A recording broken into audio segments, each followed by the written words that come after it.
মুসা নবী একদিন আল্লাহর কাছে কয়, আল্লাহ ফেরাউন এত জ্বালান জ্বালায়, তুমি কি ফেরাউনকে গজব দিয়া ধ্বংস করতে পারো না? আমার আল্লাহ কয়, মুসা আমি ফেরাউনকে 4টা কারণে গজব দেই না। কয় কারণে? ফেরাউনকে 4টা কারণে গজব দেই না। 1 নম্বর কারণ হলো, রে মুসা, সারাদিন ফেরাউন বলে আমি খোদা, আর রাত যখন হয়ে যায় জঙ্গলে যায় কল্লাম আমি জানি তুমি খোদা, আমি খোদা না, কিন্তু আমারে মানুষ খোদা কইলে ভালো লাগে, খোদা কইলে ভালো লাগে। প্রভু তাই তুমি বিরক্ত হইয়া আমার উপর গজব দিও না।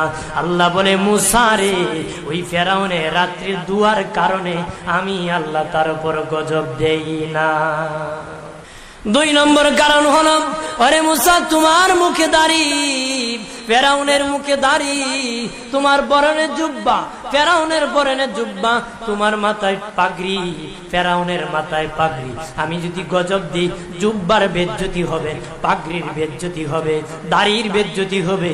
মুসা রে, ওই জুব্বার পাগড়ির ইজ্জত রক্ষার কারণে আমি আল্লাহ ফেরাউনকে গজব দেই না।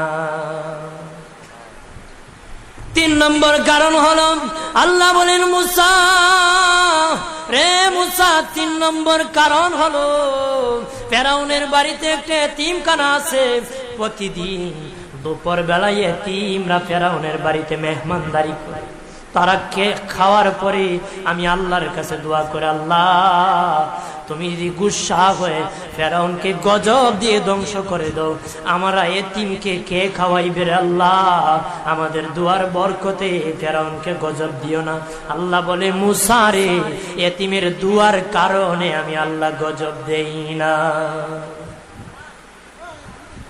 4 নম্বর কারণ, আল্লাহ বলেন, মুসা ফেরাউনের একটা মাছ বিদ্ধ, হাঁটতে পারে না, ফেরাউন নিজ হাতে নিয়ে গোসল করায়, নিজ হাতে মায়ের শরীরে তৈল লাগায় দেয়, নিজ হাতে ফেরাউন খাওয়ায় দেয়।